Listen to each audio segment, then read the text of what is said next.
Welcome in, everybody, to Leading Off right here on Fantasy Pros. It is me, Joey P.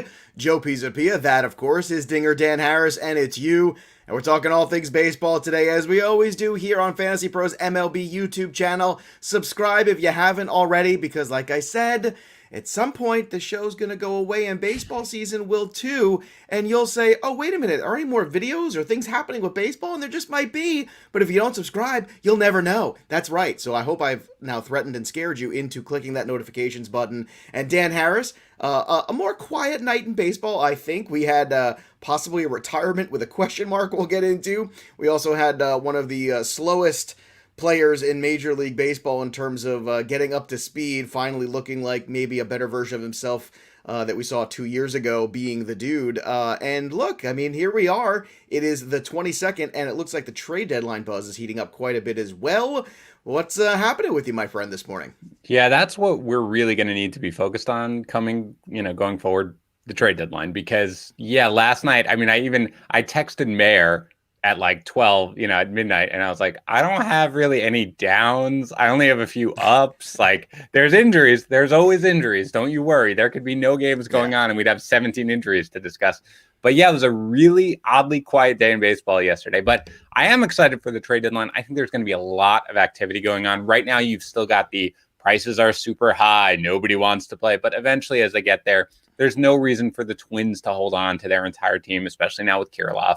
There's going to be a lot of moves going forward. It's going to be a lot of fun. We might have to do like a trade deadline special. Oh my God. Oh, that's what we should do. We should be live reaction trade deadline special. You know the problem? I'm going to be in New York. Going to have to fire up the mom camera over there in mom's little apartment. What day of the week is that? What day of the week is the Friday? I think it's Friday. Friday. Oh no, the 31st. It's Saturday. It's a Saturday. Who knows? Maybe you and I might have to go somewhere and meet in New York City, do the show live together. Right. I like that. Could be very fun. Mm-hmm. Little lunch with Dan and Joe on the trade deadline special. That could be very amusing. We'll see. Us just showing up at some random sports bar in New York. Hey, can we set this stuff up here? We got these cameras and things. Can we do this? Is this okay? Yep. Just bring us some wings and some beer. It'll be fun. Boy. Could you imagine this show on alcohol? No. Ratings bonanza. All right, let's get to the ups on yesterday. Obviously, Vladimir Guerrero Jr., 32nd home run. Good for Vladdy. Wainwright's been 7 strong innings against the Cubs. We talked about it yesterday. Yesterday was a DFS show, so to speak. Good thing. We even told you, if you want to stay away, stay away. Might not be the worst idea. We talked about even the Wainwright game going, so many outcomes. Well, there's one of them. And Gleyber Torres, who was the guy I was teasing about before, crushing the solo home run against the Phillies. He's been working a lot on the lower half fight here. And look, Gleyber Torres was one of my favorite, I think, values coming into this season. You know that. And I think Gleyber Torres is a terrific hitter. I don't know what's gone on with him this season.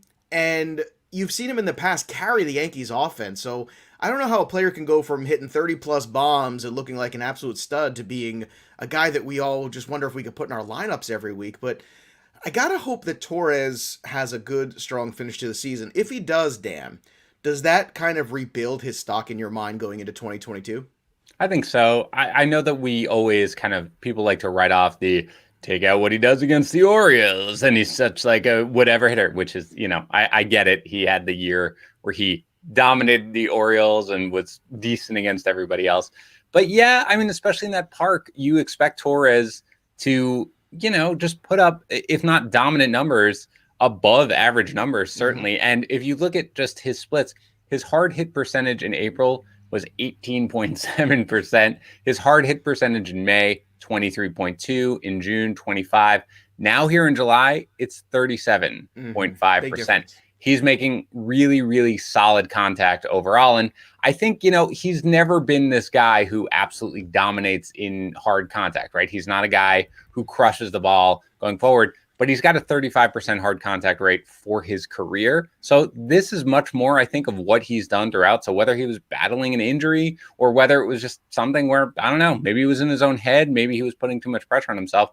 I do think that this is what we're going to see closer to what we'll see rest of season. And if so, then I'm willing to kind of write off the first half when I evaluate him next year.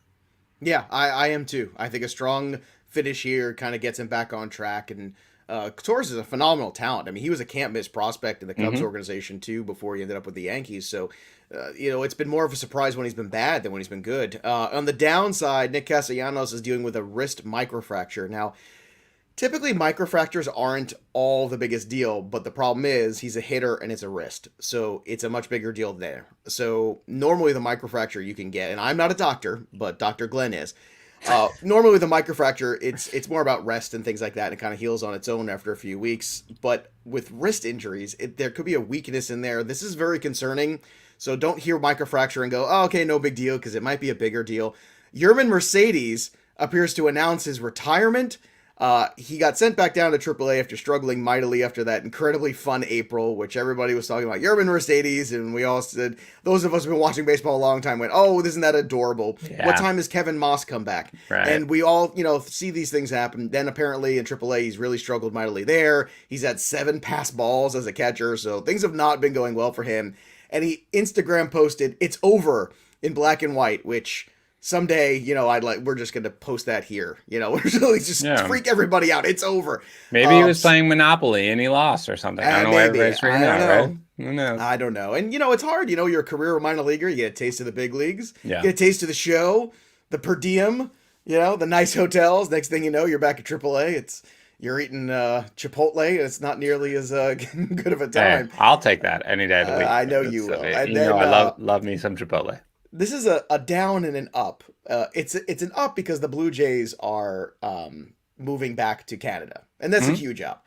But it's a down because they're leaving Buffalo. And gee whiz, Dan, I just enjoy baseball in Buffalo so much because all the runs that get scored and all the home runs. So isn't this funny, by the way? Isn't this funny that you're going to the Rogers Center, you're like, whoo, thank goodness now we get to go to a pitcher's park, right? Like the Rogers Center is one of the most hitter-friendly venues in baseball, but you get out of Buffalo and you're like, woo, thank goodness, no more pop-ups that just go out. I mean, I was watching the game yesterday, and whenever the Red Sox are on, I'm usually texting Mayor and Tuma, and Jordan Romano came in the 8th, and I was yelling about it because I only like when Jordan Romano closes games, and he just elevated 2 fastballs. And as soon as you elevate a fastball in that park to anybody who can remotely hit has any power, the ball's just gone because it's a pop up and it just goes. So it's crazy. I mean, Robbie Ray again yesterday wasn't terrible, but he did give up 3 home runs, and I think a large part of that is the fact that he gave up 2 fly balls. Right, exactly. So that is good, and I'm glad. Good, let them go home, man. They've been all over the place. So let them go home. So I was doing a little digging there because I was looking at some stuff this morning, and it's like I'm gonna do some math this morning, challenge myself a little bit because I've been waiting, and I keep looking at that Twins lineup, and I'm going through the stuff for the DFS, and I'm like, where the hell's Byron Buxton? What the heck? Yep. And I wanted to take a look, and I threw out his first season, and obviously you have to take into account the shortened season. But since 2016, there's a possible 972 games that Byron Buxton could have played in. He has only played in 413 of them. Oh my gosh. It's about 43%. And that was my reaction too, because I just was curious, because sometimes we label a player as, this is very difficult, he's never on the field, but I just kind of wanted to see how much he really wasn't on the field. So he's on the field less than half the time. Yeah. Now, when you see that percentage out there, how does that, obviously you had a quick reaction to it. Yeah. When you factor in the talent level, what does that mean for you with Byron Buxton going forward? Because even if you do get him back, right, going into 2022, I almost feel like this year made it worse because you saw the ceiling for the first time of Byron Buxton, but you also saw the same 43% kind of pop up again. So what are your thoughts here on Byron Buxton? After he comes back, let's say he finishes strong, are you going to touch him in drafts next year in 2022? This was the first year that I went near him in drafts. Me too. I think his entire career, right? Because I've always faded the health. And, injury prone is difficult, right? Because, people say injury prone is a myth, and especially in football, and you're injury prone until you're not. And yes, that's true. Giancarlo Stanton was an injury prone player, and then he had 2 straight seasons where he basically didn't miss a game. Then he got injured again. Blah, blah. Do you want to hear a fun injury prone and injury plagued? We did this on Old School Black Book. I don't know if I ever told you that. Mm-hmm. So injury prone is the guy who gets hurt in all these, it's the same thing. It's like, it's an arm injury, it's an elbow injury, it's a shoulder injury, it's an elbow injury. It's always arm related, right? injury plagued is like Jacoby Ellsbury, who found a way to hurt every bone in his body somehow. Right.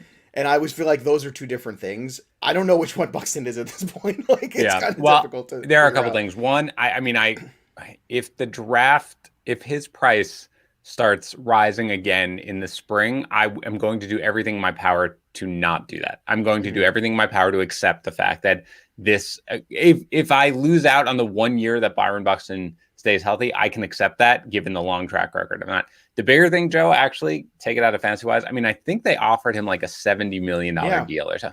What do you do if you're Byron Buxton, who, if you stayed healthy, you can easily get twice that without question?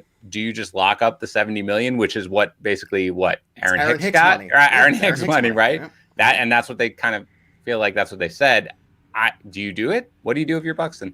I think that's exactly the right offer from the Twin side, and I think Byron Buxton should absolutely go bet on himself somewhere else. Because it's baseball, and some team will take a chance, and some team will see the upside, and I think he can get closer to 100 somewhere. Right. But if I'm the Twins, and I think I might have mentioned it on this show, but it could have been on the TV, their strong suit is, I know he's hurt now, but young outfielders, Larnach, Kirilloff, this is what they have in their system. So why would you put all your money behind Buxton when you could spend it somewhere else? That to me, it's fair. I think it's a very, considering 43% of the time, right? I mean, in reality, he's maybe 150, 160 million dollar talent. Yeah. But you know what? I think you got to give him 45% of what that value is, and that's what they're doing because he's only on the field 45% of the time. I've got no problem with the offer from the Twin side. Mayor puts in the chat that from 2016 through 2025 seasons, Buxton's made just over $4 million. I have a hard time, if I'm him, locking in like $70 million. We forget these numbers. We throw around these numbers because, and I get it. I get it. If Buxton took it, I wouldn't give him any crap for it either because he's been hurt so much. If Buxton ruptured his Achilles, like, first of all, would you be surprised? Just no, because the guy has always had something. And two, if so, like, the payday's gone. To me, a guy, if I'm Buxton, I get that it's Aaron Hicks money or whatever we said, but there's a reason that it's Aaron Hicks money, which is, as you said, he played 43% of the game. So for me, if I'm Buxton, I'm probably taking it if I'm happy in Minnesota. But if you want to bet on yourself, it's fine. Either way, it's perfect. It's a perfectly acceptable offer from the Twins. This might be his only shot to bet on himself. This might be his only big contract that he could get. So because of the injuries, it's very dangerous. And I also wonder too, because of the rejected extension and all these things, if you see Buxton again this season. Yeah. Because what's the motivation for Buxton to come back and play? You know? They're about to be done. I mean, they're right. Like Kirilloff's gone. They're going to deal Cruz. Maybe they'll deal Polanco. Maybe they'll deal Barrios. Who knows? All right, let's get to some of the standouts from yesterday. Randy Arozarena homered twice. He's up to 13 on the year. Chris Paddock, well, it's again erratic Paddock, 5 shutout innings, 1 strikeout against the Braves. Marcus Stroman was terrific yesterday. Shout out from Marcus, 8 shutout innings against the Reds. You don't see pitchers get 4 at-bats in a game very often nowadays in Major League Baseball. That was kind of a fun thing to see. Enrique Hernandez, Kiki, 2 for 4. He's been terrific for the Red Sox this year. Matt Manning with a good start against the Rangers, but again, it was against the Rangers. Don't get super excited. Jorge Polanco, 3 for 4 with a homer and a steal. We mentioned Wainwright. Kyle Hendricks was decent. This could be one of his final starts for the Cubs. And Julio Urias, 5 Ks, 7 innings for him against the Giants. Lance McCullers, disappointing, 4 runs, but he did have the 8 strikeouts in the 5 innings. This is more the Lance McCullers we're used to. We mentioned Robbie Ray again. You know, it was just a weird night. Or day even. Then Vidal Brujan getting sent down to AAA, so no more Brujan for anybody. It was kind of weird. Like, they brought him up and didn't play him a lot. I don't know. The Rays are so weird. The Rays are so frustrating from a fantasy perspective all the time. That's why I hardly ever have any of them on my teams, I feel like, just because I know it's going to be more of a frustration than it's worth. And I have all the Wander Franco shares, and I'm just hoping they don't screw that up.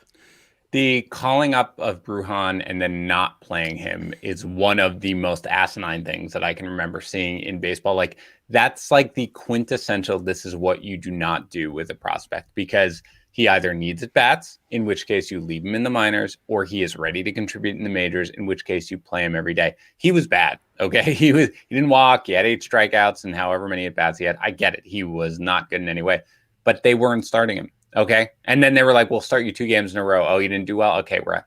Makes absolutely no sense. I have no problem with them keeping him in the minors. I just think calling him up And doing that is a great way to mess with his confidence and kind of set him back a little bit. And also just makes no sense as a baseball team. Rays are one of the smartest organizations out there. They screwed this one up. So, they do some dumb things too. In redraft league, everybody does dumb things. In redraft leagues, I guess you can move on, which stinks because I'm sure you probably paid a pretty penny to add him to your team. But go pick up Jonathan VR off the waiver wire. Yeah. He's going to be playing a ton. Sure. So go pick him up. Mookie Betts missed another game with a hip injury. Chris Bryant, again, the fatigue is set into the hamstring. The fatigue is deep, Dan. Sometimes you got to go to the masseuse and rub the fatigue out.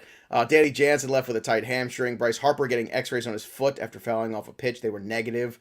Hopefully, so that's good. Jose Ramirez missed a game with elbow soreness. So, to your point yesterday, I believe it was, where you're saying, what's wrong with Jose Ramirez? Perhaps this is what's wrong with Jose Ramirez. And I missed it, actually. Francona had mentioned it specifically and said, I'm going to give him some time off, like going forward. They know they're out. I mean, it was a nice story for a little while, right? But they're not, nobody's going to catch the White Sox. So they're going to be really careful with Ramirez. I dropped him in the latest iteration of the trade chart. Not crazy amount. He's still like probably a borderline second rounder for me because he'll play. But yeah, he's not been good. They're going to be careful with him. This is something to monitor for sure if you roster Ramirez. The rise of the machines, Dan. Apparently, in our Discord chat, there's a Dingerbot update. Riley has created an, again, quote, announcer, end quote, to announce correct home run calls in the Discord channel. You guys are taking it too long. I'm waiting for Arnold Schwarzenegger to come back, from the future, to save me from the show with Dan, telling me that something was wrong and you got to get with me, all right? The machines are rising up. Everything's going to be happening all over the place. But apparently it reads the sheet and the home run feed. Yes. So you need the full name of the player for it to work. Is this true? Have you experienced this? I was involved in the updates of we're testing this. It's amazing. You are involved in the creation of the bots. It's all happening. I'm the Terminator EIC baby. 7. I'm involved in everything. Okay. Yes. And then Arnold showed up and said, "Come with me if you want to live." This is amazing. They're gonna be an announcer when there's a home run for a home run call. It's gonna give you sort of a deep drive to left. There it goes, home run. It's amazing. The home run calls channel is the best thing, honestly, that I've experienced since I've been here. And Riley, dude, kudos to Riley. Somebody mentioned, I think, at the beginning, if we should get him some swag. Absolutely. Leaning off merch coming by the any day now, right? Any day now, by the end of July. By the end of July, it's going to be there. I have been promised. So Riley, contact me, or Mayor, get Riley's information from me. We'll get you some leading off merch on the house. Riley and couldn't appreciate it more. Mr. Riley. Only Mr. Riley. Correct. Unbelievable. I mean, I saw that this morning and I just went, you got to be kidding me. It's awesome. Mayor was texting me yesterday and it went from being like, hey, we're working on this thing to, hey, it's up. And I was like, wait, what? Who is Riley and how is he taking over the world? So I love it. It's so great. 13 different Cracker Jacks called Vlad yesterday for the home run. 19 correct home run calls yesterday. The board is D. Gordon Liddy at 18, Wonky Penguin 17, me at 17, Randy at 16, and Brick JB at 14, Dinger Dan at 13 right now. Still in there. I gotta get back on the board. Yep. Gotta get back up there. Go. It's going to be terrible if I win because nobody wants me to win. I'm the heel on the show, so somebody's got to come beat me. I don't want to be up at the top there. And then, although I could go full Altuve on everybody. Yes, that's true. That's very true. Again, some people, by the way, it's spreading a little bit within the company, and people are trying to give suggestions, and they're like, "Why aren't you just taking something that people said? Like, why aren't you just taking a Vladdy every night? Like, take Vladdy every single night." And I'm like, I get it. We'd be doing fine if we just took Vladdy every time, but we'd like to mix it up. What do you want? Yeah, but I mean, here's the thing. Again, there's no fun in that. Also, that's not baseball. You could take Vladdy every night, and then so you're stuck at 32 over the whole, or 40 something, and then I guess that would win if you just took Vladdy every night. Yeah, it probably would. But this group doesn't. This group, I don't even know if that. I think that's crossed everyone's mind in this group, and every single person is the kind of person who's like, well, I'm not going to do that. Right? Who's going to do that? I can't do that. I got to mix it up. Because you're going to be wrong. 120 nights. There's also nothing better than when you choose an under the radar guy and he goes deep. Then you're like, I'm the smartest man. I always have the Adam Sandler, Billy Madison, gif ready. I am the smartest man alive. And if you're the smartest man alive, you'll get to Manscaped right now. Go to manscaped.com, get that lawnmower 4.0. That's right. It's the greatest male grooming tool in the history of the universe. Also, it's not the only thing they've got there. They've got the new cologne. They've got the ball wipes, the ball deodorant. They've got the crop saver, the crop reviver. Lots of things. I'm not even sure where my crop is, but Manscaped's going to give me directions when the box comes, exactly where to find it. So if you're like me and you need to figure that out, go to manscaped.com, get 20% off and free shipping with that code leading off. Again, it's got the LED light, it's got the skin safe technology, it's got the new guard lengths and the most powerful battery life in the history of lawnmowers. Again, the first three were crap. It's all about the 4.0. Get it now at Manscaped. Again, the code leading off, 20% off free shipping. Your balls will thank you. And also don't forget about our Shane Bieber giveaway for a jersey. You know, I keep forgetting about the Bieber jersey. And I think the reason is because we don't see Bieber. We haven't seen the Bieber. Yeah. It's been a while since the Biebs was around.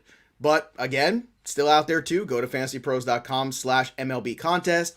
Leave your review of the show. End of the month, Dan likes to read the reviews. It is my favorite thing that we do here. Dan is freaking hilarious when he does it. So funny. Write good reviews. Write fun reviews. Dan will read them and make you famous here on the program.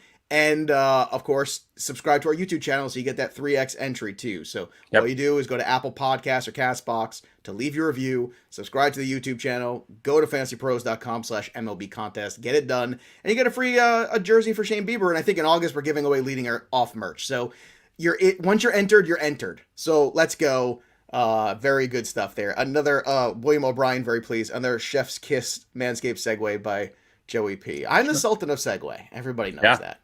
So, very good. You ready for some DFS there, Slugger? So ready. All right. 8 games today. Almost a little, I don't know if I'm afraid or turned on a little. All right. Next, Charlie Morton, 8.8, 8.7. Walker Buehler, 10.5 on both sites. You've got Kim for the Cardinals at 8.5 and Kenta Maeda, 8.1 and 9K. This is a tough one for me, Dan. I know it's going to sound a little crazy there, but Kenta Maeda's been better. I think I might go down that route in GPP tonight. He's only 8.1 on FanDuel, which allows you to basically have at everything you want. At 9K on DK, it's pretty good too. Other than that, you know, you could certainly go to Charlie Morton too. Charlie Morton, $700 more basically than Kenta Maeda. Your thoughts on those two and Walker Buehler tonight? I'm going to be honest with everyone because I'm an honest human. I'm probably not playing this slate tonight because I really just don't like. It's one where you could stay away too. I'm gonna stay away, which is fine. But again, we'll talk about it. Yeah, the Buehler versus Desclafani. The Giants, Dodgers, that whole thing. I just kind of stay away from at this point. No problem with Maeda. Again, I've been really encouraged with how he looked. Other than that one start where he had 50 days of rest and just where was the rain. But I don't mind Morton tonight. I'm wondering if Harper left at the very end. He might have stayed in, but he was getting x-rays. I don't know if the results are in on his foot. He fouled the ball off late last night. He might be out of the lineup. Morton's generally been good. I know, a couple of starts here or there haven't been fantastic, but I think this is a game that I just have a feeling the Braves are going to come out. They're pretty, decently favored. So I wouldn't mind going with Morton. I think the strikeouts will be there. But other than that, it would probably be Maeda. But again, on a personal level, I'm staying away. I don't like the pitching enough, so I'm probably staying away from the slate. Before we get to the offenses, too, this is interesting. Steven puts in Survivor home run calls. Now, that's an interesting thing. But everybody's going to be dead by the fourth day of the season. No, right? but maybe it's more of a streak. Like how many can you get before you miss? That might be something even for football for us to consider too, because football is a little different. But that would be interesting. You also get Blake Snell tonight, too, making his return. Of course, is on the road against the Marlins, so I'm not starting 10 ERA Blake Snell on the road. You do have a 4-outcome game. Sean Manaea against Chris Flexen. Manaea 9-1-9-6 on the road against Flexen and the Mariners 7-7-7-6. What about these guys? I know you're probably not going to play tonight, but are you looking at all for, any sort of exposure? If you did, do you think this is worth getting into? No, it's just not, Manaea, the upside isn't really there. I get that, going against the Mariners, great, but the Mariners have been the worst offense lately. So I'm not going with Manaea. I just don't see the ups and Flexen. I mean, Flexen every game goes out there and has a quality outing, but I just have no interest in him in DFS. The strikeouts aren't usually there, so no. I'd say I made it in a tournament tonight because I think that once again, I think that's fine. Roster percentage low. He's going against Andrew Heaney, and again, that brings me to the stacks of the night too, which is. From an offensive standpoint, I definitely like the Twins tonight against Andrew Heaney. I mean, how could you not? I'm sorry. Like, I don't know what you've been watching all year. But that's definitely for me.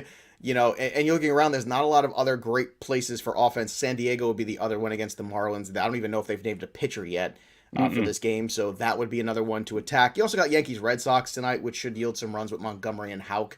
So there's definitely some places here tonight where you can get some offense in there. In terms of lineup builders, some guys that can help you out. We have Mitch Garver at 2.4. We have Alex Verdugo at 2.6. Bradley Zimmer at 2.2. Verdugo is just 3.4 on DK. Zimmer 2.4 on DK. And Dylan Carlson at 3.1. Only 8 games tonight. Like Dan said, look, if you want to play a lineup or two for fun, you can. It's a little And Wonky Penguin saying, all jokes aside, Snell is just 7.8 on DK. And look, if you're playing GPPs and you want to give Snell a shot, that's fine. The numbers this year on the road have not been kind. So yeah, the roster percentage is low. If he has a great outing, sure, it can absolutely be a separator. There's no doubt about that. But you have to understand, there's a 70% chance you're just lighting your money on fire tonight if you do that. And that's okay. That is for your amusement. And that DFS is for your amusement as much as anything, okay? Yep. That's the whole point. And I'll tell you what, I always found myself in the last couple of years being more into the daily fantasy side of baseball because as everyone complains here every day, the injuries are just brutal in season-long formats. It's very difficult. And yes, if you're playing in the 10-cent tournaments, if you're paying the penny slots tonight, sure. Just for S's and G's. But you know what happens then?